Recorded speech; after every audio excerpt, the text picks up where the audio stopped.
y'all? So what's up? I'm here today to present to y'all a video explaining my process on how I type slash profile, well, not profile because that'd be in person, but type celebrities.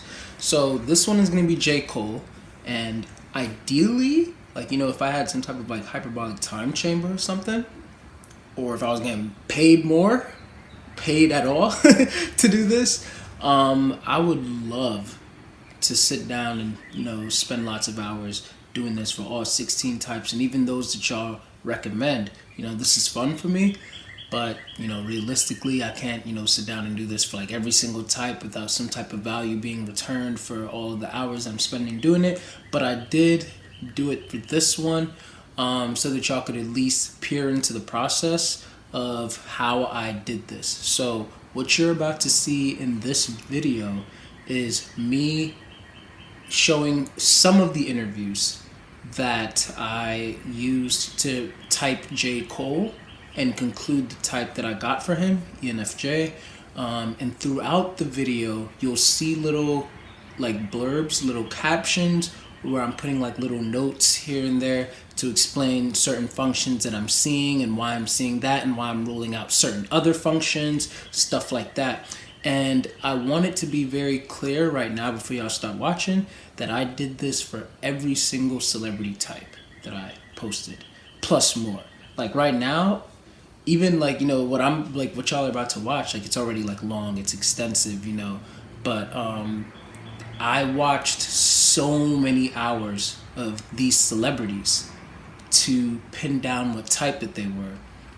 And I just wanted to put out brief videos explaining each celebrity type, you know. And so, of course, you know, for those who are like maybe like commenting, be like, what? You know, that's no way Beyonce's ISTJ, you know, stuff like that. I understand, you know, especially since it's very unpopular and stuff like that. And I'm planning, you know, like when I get time, that's going to be one of the ones that I'll break down for y'all too in the same way. But I just want y'all to know, once again, kind of like what I did with my announcement video, that I put a lot of time into this, you know, and I didn't just pull out any type or, you know, throw it on there and just slap it on there and then, you know, whatever. But I actually put in a lot of time to analyze. I watched a whole bunch of interviews. I tried to look for the consistency. I watched how they developed over time, not just how they are right now. That is so important, to watch how they were younger, you know, and then compare to how they are right now. Look at the content of their music, if they're making music, you know, whatever it might have been, you know, influences from outside, what other people were saying about them, you know, what they say about themselves, all of these different things. That's the type of stuff that I was looking at. And so, yeah, this is going to be a little example of how future videos for my analysis typing will be. And I'm going to figure out how and when and which types that I'll continue to do. So I'm definitely going to do a Beyonce one, because I know that that one got a little bit of raised eyebrows. And I get that, you know, like, it would have been so easy to say she's ESFP, right? It would have been so easy to say that she's, I don't know, ISFP even, something, but that's not what it came down to, and I can definitely explain why. It's just going to take some time. But in the meantime, enjoy this video. Sorry for the long disclaimer.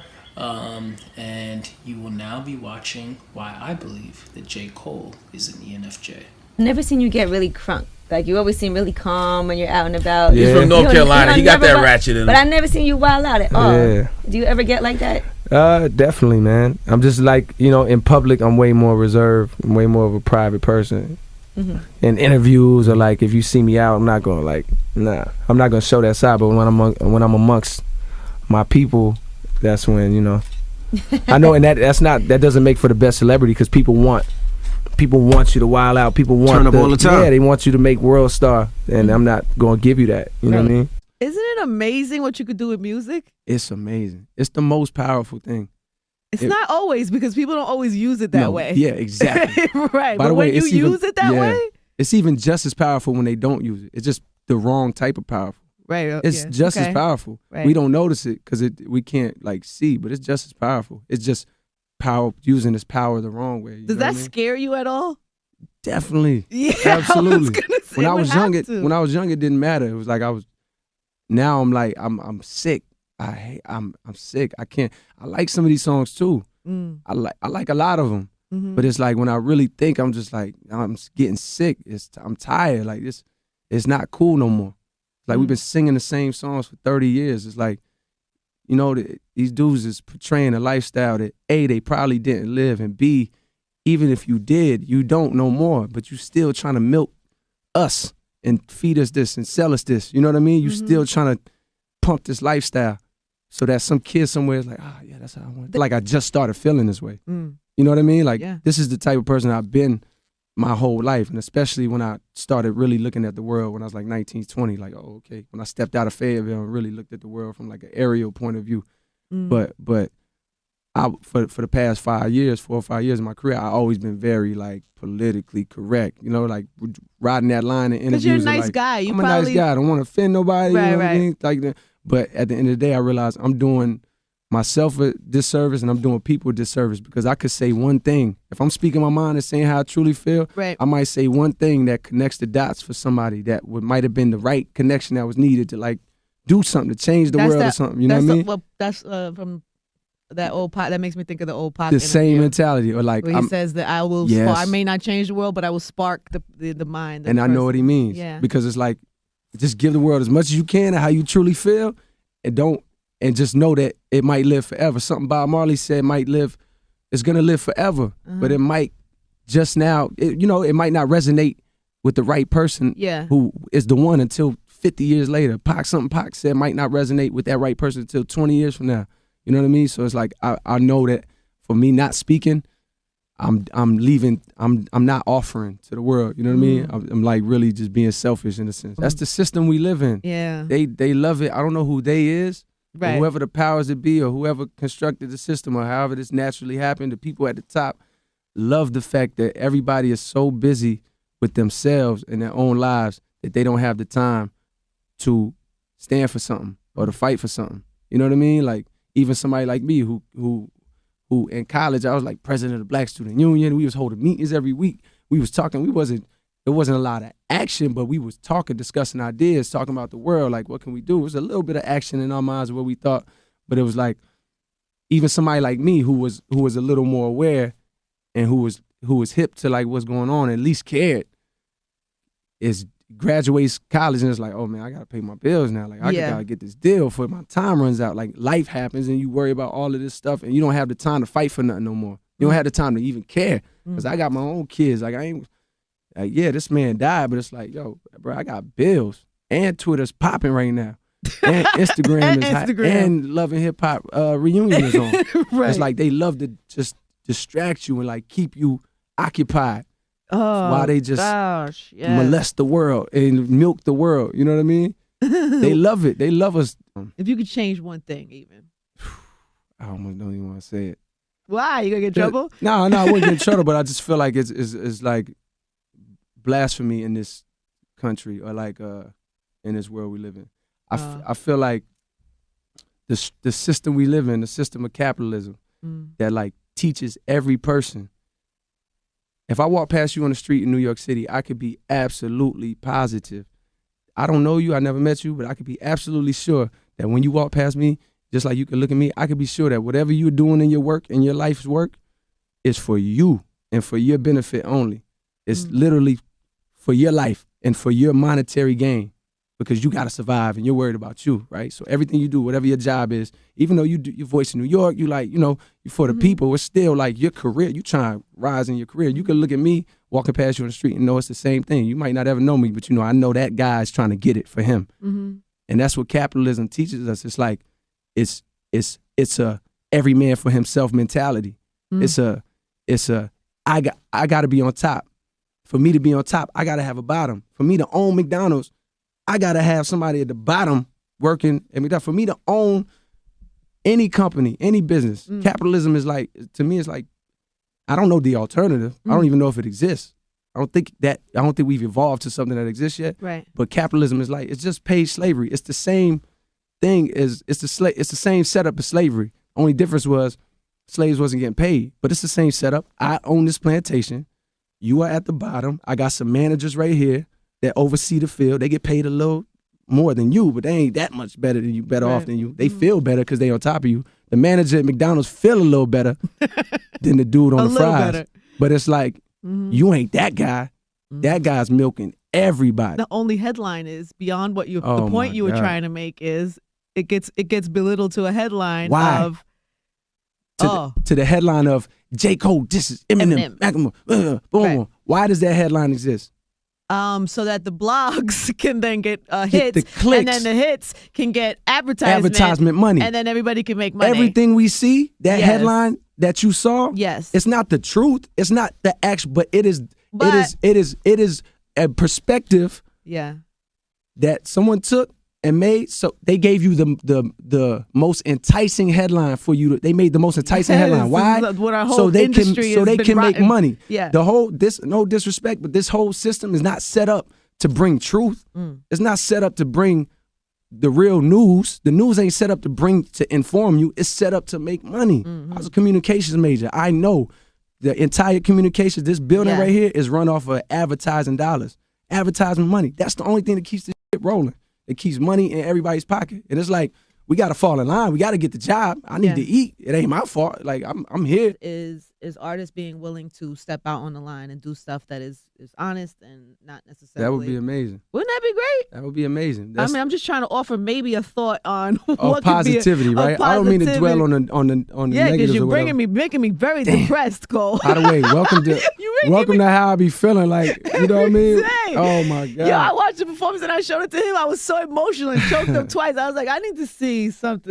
My fault. You asking me the questions. Yeah, I'm just like, it's real. What could you do? Is you can't, ignore things that are real and are happening in the world. Yeah. But do you feel that weight in your life every day? No, I have like days where, I have amazing days. Okay. And even some of my amazing days are spent talking and thinking about this. This is like, it's just a passion. Yeah. You know what I mean? It's like, it's become a passion to think about, okay, where we at as America. Yeah. Not even just as black people. I'm half black, half white. Yeah. I care about both sides. You know what I mean? Like, I see an aerial view. Like, I see the bigger picture. You know what I mean? So a lot of my life is spent, of course, just living life. You know what I mean? But a lot of that is spent thinking about this and like trying to figure out like, what can we do? Like, what is the answer? And maybe I always just try to get to the root of the problem. Like, what caused all of this? And then what can be a solution? You know what I mean? So I spend a lot of time thinking about what about, like, you mentioned Love and Hip Hop, or, not to single them out, but that type of entertainment. Trash. Yeah, can you even... It's trash. People say, it's mindless, it's fun, it takes my mind off. You can't even, don't engage and watch none of that. Watch it. And I'm going to tell you the truth. It's like World Star Hip Hop. It's like, if it's on, please believe it's drama. So it's entertaining. It's drama at the lowest level. It's the lowest level of entertainment you can have. It's trash, but it is entertainment and it's drama. So if it's on, I don't watch much TV. I don't really get the time to watch much TV. But if it's on, like, I will catch myself like, oh, like, you know what I mean? Like, right. But at the same time, I recognize this is trash. Like, this is corrupting people. People thinking like, you know what I mean? They don't even realize. They just like, it's on TV. It's just entertainment. It's like, okay, well, where's the balance? Where's the other ones? You know what I mean? What other shows do you watch? Or do they, not even do you watch, because I don't want to put it on you. What other shows do they show you that can counter this? You know what I mean? Or is this all you get? Is this the majority? It's like the music. Yeah. What other music can counter this right now? It don't name me. It don't name Kendrick, because it don't. It's not enough. It ain't enough. It ain't enough. And we just got here. Oh, that's trash. All that stuff is trash. And it's like, I understand what you going to turn down. If you're somebody on one of them shows. Goes back to capitalism. What you go to capitalism. If I'm on them shows and I used to be hot, or like I'm like a aspiring model, but it's like they want me to come on the show and act crazy and give some drama. It's like, you think I'm going to turn down $10,000 an episode or whatever type of money you think I'm going to turn that down? I got bills to pay. I got to exist in this society. You can understand and have compassion, but because the society we live in. Yeah. We live in this system, and that's why I was trying to say earlier, it all comes down to this system. Anybody would do, for the most part, anything for the money. And I don't just mean people that's pimping themselves out on TV or even really just, selling their bodies. I'm talking about people that go to a job every day that they hate. You sold out too. Yeah. We all sellouts. You selling out. You're going to something that you don't like. Why? So you can live and survive. Life don't feel like it's supposed to be like that no more. You know what I mean? It don't feel right. It don't feel like feel like somebody's time got to be worth more than $8 an hour. Word. You spend your whole day going to work, 8 hours out of your day. Day is only 24 hours. You're going to sleep 8 of those. So right away, that's 16 hours. Gone. Half of your day is making $8 an hour. Even if you get 15 an hour and they trying to raise minimum wage, like what, to 15? An hour of my life is worth $15? Okay, but I got to do it. Yeah. I got to work. I got to eat. You on a plantation, man. You're depressing me again. I can't help it. You make it. That's how I feel. You asking me. You need to ask me some other questions. No, Ask me about the album. No, but it's so some interesting. happy I stuff. loved, you know what I mean? This is good. This is good and much needed conversation, By the way, Cole. I'm kidding when I say this. I'm glad. I'm happy to be a little bothered. I'm happy to be a little disturbed by our conversation because it's a conversation that should happen. Let's talk about something happy. What is the happiest thing in your life right now? What is the most joyous, bright, optimistic thing? That's a big loaded question. Yeah, but that's okay. What do you got? There's got to be some amazing appreciation. Okay. Appreciation. It don't sound big, but it's big. Yeah. Like appreciating everything. I didn't do that before. This whole 5-year journey, I didn't do that. Right now, I'm making sure like I'm taking the time to be like, yo, I'm on Angie Martinez show. Like, oh, stop it. I bought an album when I was Why you always tell me that? Stop it. Stop it. You know what I mean? Like I'm making sure that because there's no guarantee that you're gonna get this back. And I took that for granted on like the mixtapes and the albums. It's like I was like, you know, just so caught up with career. Where am I at? What they saying about me? Oh, they not gonna put me here? They really gonna leave me out? Word? All right, I'm gonna show them. Boom.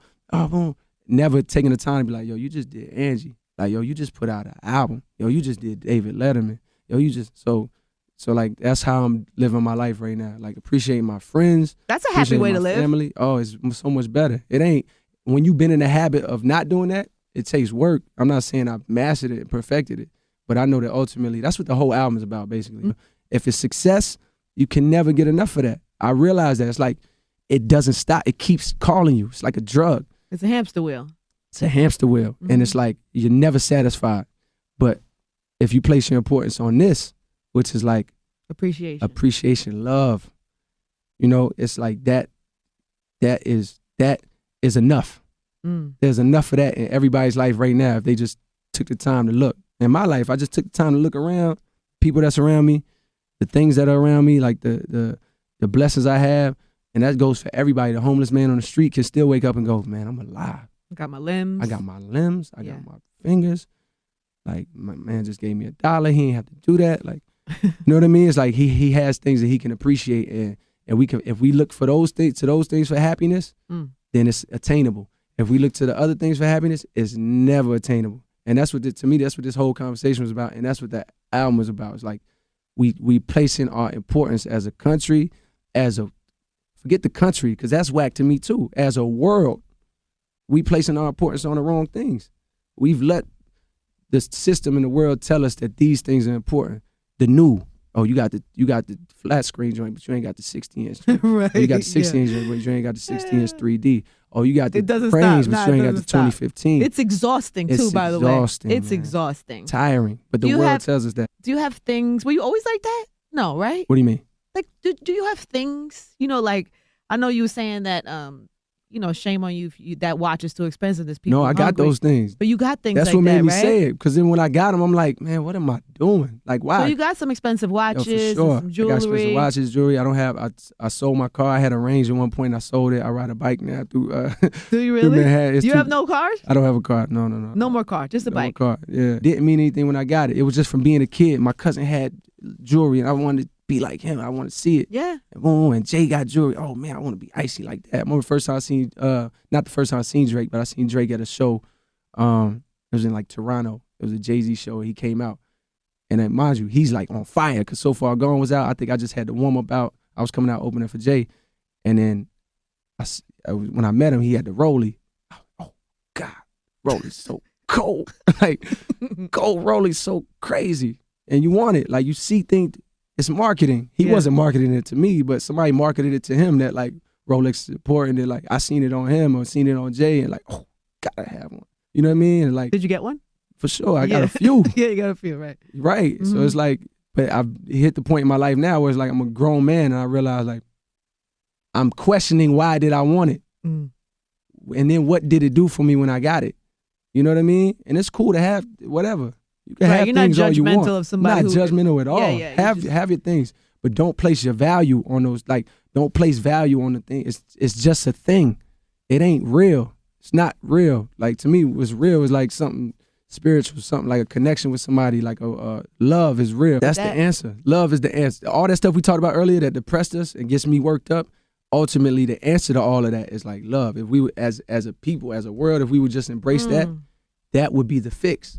If I looked at you, I don't know you, but I was like, man, I love you because we from the same, you black, I'm white, you black. It's like, but we're in the same, we're just human beings, we brothers, you know what I mean? I love you, I ain't gotta, but it's all the stuff that messes up that message. I feel like we're gonna evolve there one day. If not, then I'm gonna quit talking about it. Meditation for me is more like being present. I'm not trying to think anything. I'm not praying about anything. I'm just still observing. So if my mind is racing, and it might be nerves, or it might be there's a bill due, or it might be this is happening in the family, I'm noticing it, and I'm trying to let it go. Let it go, but also not fight it. Bring my attention back to like my breathing, something that's currently happening, the sound of that fan. I just listen and try to like focus on that. And what you'll notice is like my mind will start going to something else. Like, oh, my mom said something on the phone, boom, boom, boom. And I'll start thinking about that. And I might go on a 30-second trip on that thought. And then I catch it like, oh, look what just happened. It's fine. Let me bring my attention back to that fan. Something that's like present moment. And like, I want to become a person that does that every day. Not just when like I feel anxiety or I feel stress. Because I'm like, yo, I see what it does for me in those moments when like things are like stressful or like I'm feeling anxious. It settles me. It brings me like back to the current moment. I can't imagine what it would do for me if you did it every day on a Tuesday in the crib. You know what I mean? Like, I can't imagine. Like, I feel like we gotta get there. Start meditating. That's supposed to happen. All it's showing you is that, and all it's showing me and showing all of us is that like I'm not in control. I'm letting my mind like run the show, which is fine. I don't want that to happen for myself. You know what I mean? I don't want to be like a slave to my thoughts. Yes. You know what I mean? Like, I don't want to, and I feel like that's how I've been living my life. Being like a slave to like my thoughts. And 98% of my thoughts ain't even my thoughts. It's something I seen on Twitter, heard on TV, something my mom told me when I was younger, something somebody else said me. So these thoughts are like fears and worries or like just ideas from other people. And it's like, that stuff is controlling me. In the meditation, and I'm talking about it as if I do this all the time. No, but it still doesn't matter. Okay, it's cool. Somebody like me who only does it once in a blue moon and wants to. You're more advanced than me, so you get that. So you're like, already more advanced than me. So like, if you catch yourself doing it again, just enjoy the fact that you can even recognize and that it's hard. Okay. Like, oh man, like this is hard for me. It's okay. Let me just bring it back. Where are you with social media? How are you like? I don't know, just positioning that in your life to make sure it doesn't change you or make you weird. I'm trying. This is what I realized because I took a long break from it. And then now that I'm back on it, I realized that some of the same stuff that I didn't like about it before, not because of other people, but because of myself, things that I see and make me feel a certain type of way, boom, boom, boom. I noticed that like the break didn't do anything. It's still there. It's still there. So I realized that, you know, there's things that I beat in my life, like things that I had to like overcome just to like be a better person for myself. Like, yo, I don't like the fact that I'm doing this. Let me stop doing it. But guess what? It's not just as easy as like, oh, let me stop. No, it's hard. You know what I mean? And those things I attack head on, like putting myself in situations where it's like, let's say drinking, right? I'll just stop drinking. It's not that I won't drink. Like if it's your birthday, we're gonna I'm with you. Yeah. Cole, have a drink. I do it. It's not like, no, I just don't drink. But I noticed I was in a point in my life where it's like, I felt like I had to. Like whenever I was going out, it was just natural. Oh, just let me get a drink. Let me get a drink. We on tour every day. Let's get a drink. Which seemed inconsequential to me, right? But then I started to notice around the time I was like, yo, what am I doing this for? Like, why am I doing this? And then tracing back all the things in my life, that where did it start, where my childhood, where did it come from? And I was like, let me stop doing it. And it was my man's birthday. This was 2015. And I was like, I'm gonna just try tonight. I'm gonna go out, I'm not gonna drink. And this is like unheard of. You know, in my life, it's like, yo. What's wrong with you? Yeah, like, right. I would never even would have thought the day would have came where I would have stopped drinking. Because to me, it wasn't a big deal, you know what I mean? But this is when I noticed it was a big deal. Because when I tried to go out that night and like not drink, I could feel the pull and the tug. It wasn't like I was like, yo, I ain't drinking no more. And it was like, oh, easy. Yeah. No problem. No, I felt the pull and the tug for mad long. Like, putting myself in these situations. And when I noticed that pull and that tug, that like, that my body, my mind was telling me like, yo, and then I was like, damn, I want to like have a drink. That's what let me know like, oh, like something's there, right? So I say all of that to say, I kept putting myself in situations or finding myself in situations where like I would want to drink. And this is a small example I'm giving you because it's kind of inconsequential. You know what I mean, in my life. I feel really guilty that there's Jameson in my tea right now. You on vacation. I know. Don't forget that. I'm like, did I feel a pull to put this Jameson in my tea? No, my bad. I'm not trying to make you feel like that. I'm saying that to say I didn't like how it was making me feel. So I attacked it head on. I kept finding myself in situations where I would want to do that, right? Yeah. And every time I said no and was successful, I felt more empowered. Like I felt like I was beating whatever this little thing was that had this like pull on me, right? Yeah. Every time I would say no. But I feel like it's because I put myself right there. This is a very long explanation for social media, but it's coming around. No, I get it. I got stronger because I faced it head on, like, and empower myself through every time I was like, nah, I'm good. You know what I mean? Like something, you know, it's my man wedding or something. I'm just like, nah, I'm somewhere where it's like, yo, you gotta take it. I'm just like, nah, I'm not drinking no more. I got more empowered, like, and stronger, right? Right. I say with social media, I was off it for so long that I thought that like, oh, I had beat this addiction. You know what I mean? Like I had beat this thing. And then I got back on it and I realized like, oh, nah, you just took a break. I didn't face it like head on, you know what I mean? And I know I'm putting a lot How do you do that though? How do I face it head on? Yeah. I think I have to,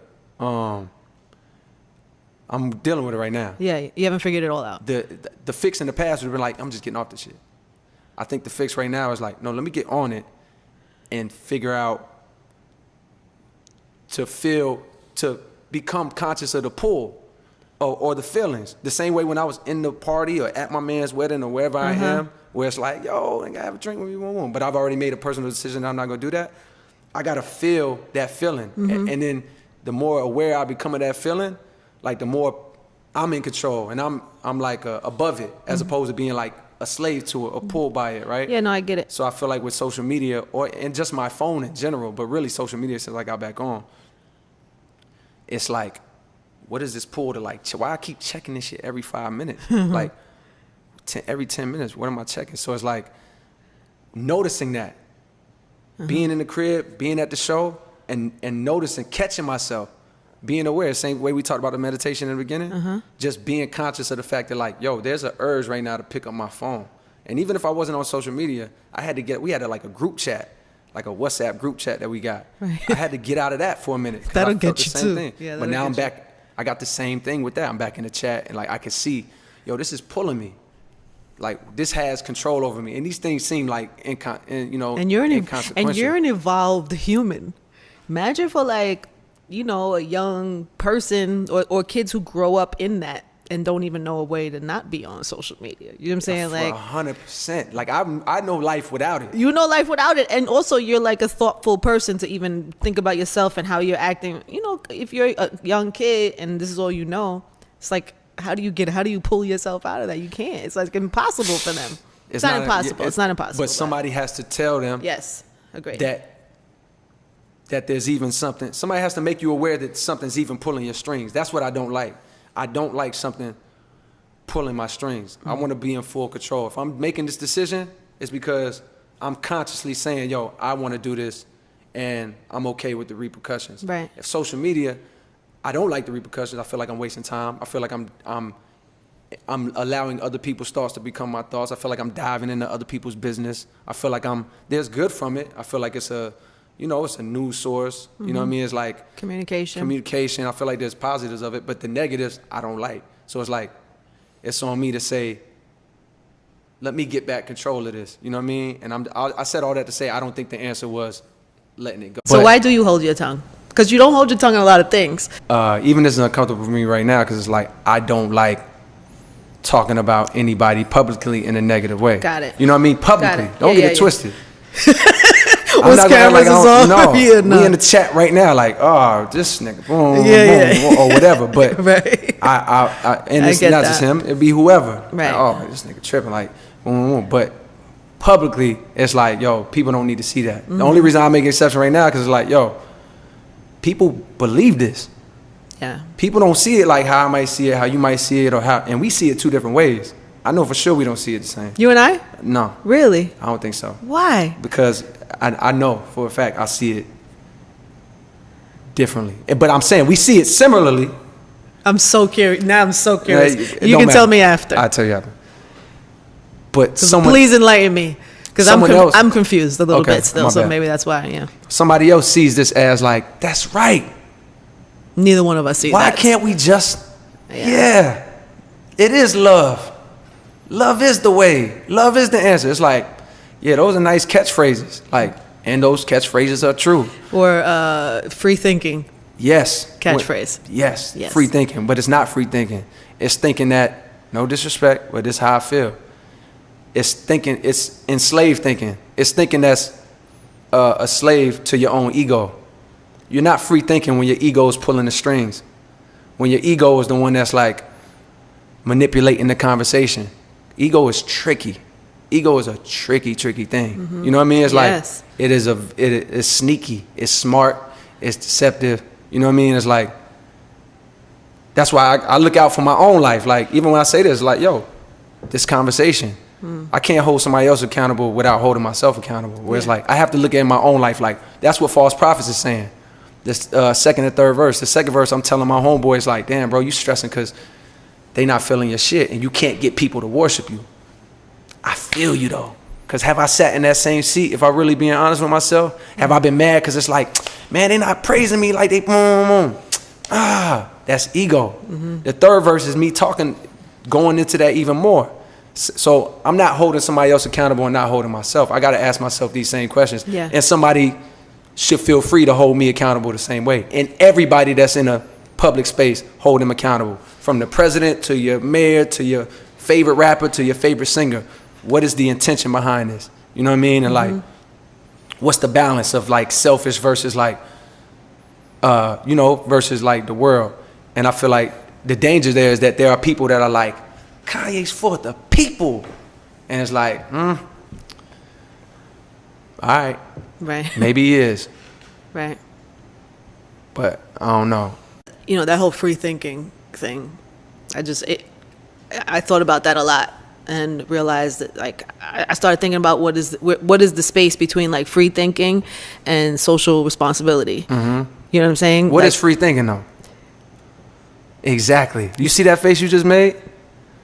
Well, because it's free thinking, but with intent. Well, what is the it's not about what is free thinking. It is about what is the intention about the words that you putting that label on. Word. Free thinking is, to me, being able to have thoughts and questions and saying them without the fear of social media, whatever opinions, blah, blah, blah, blah, blah, blah. But again, it's tricky because then you say, is that a catchphrase, like you say? Or are these really thoughts that you are having with the intention of opening people's minds? Right. Seeing, it's have you spent time with these thoughts? Have you challenged yourself and have you challenged these thoughts? Have you, like, what you just said, like free speech? Yeah, we know, but free thinking, I don't even know what free thinking is. I don't even know if we were using that word 3 weeks ago, 2 weeks ago. I don't know if somebody was like, man, I really love free thinking. Don't impeach on my free thinking. I don't know if anybody was saying that, but it's a nice catchphrase. It's a good catchphrase. That's very easy to catch on to. Yeah. Like, make America great again. Who don't want to make America great again? Like, if you really look at the phrase, but when you bust that phrase down and see what's underneath it, it's like, well, what do you mean make America great again? When was America great? What era are you talking about? Right. You know what I mean? Like, right. What What is, like, be careful of catchphrases. Yeah. You know what I mean? Like, shit be sounding good, but it's like, what's at the heart of it? The intent, like you said. What's the intention here? Is it for the people or is it for this one person? To me, Trump is like a similar figure, where it's like, this is a dude who the only end goal is, I gotta be the man, period. Mm-hmm. Everything I do just has to ensure that I'm the man. Oh, y'all don't think I can be president? Watch this. Watch these catchphrases I throw at these white people who I really don't give a fuck about. I don't care about these poor farmers and, you're poor. You're in Ohio. Right. You think Donald Trump, you think I give a fuck about you? No, but I can use you. If I hit you with these cool catchphrases that you can grab onto and latch onto, and I say enough shit that you believe in me, you think these people think that, like, Donald Trump don't like them? You think that they think that he's not for the people? These people will swear, like, it could get ugly because these people care about him so much. Like, let them try to impeach him or something. Like, it's dangerous because that's how much they believe in him. Now, on this side, we know, like, you can't see that this dude is an egomaniac who only cares about himself. No, I can't see that because he's used all the language that makes me believe in him. What are you talking about? You're just a liberal. You're just a boom. And I don't even with none of them. Either one of those sides. You know what I mean? It's like, I think there's manipulation maybe in both. I just resonate. I know what resonates with me and what don't. You know what I mean? Like, I just use him as an example of somebody that's like, those people are dangerous to me. Yeah. They're dangerous because manipulative. And hashtags. Yeah. Coin phrases for it's manipulative. That's what it is. Yeah.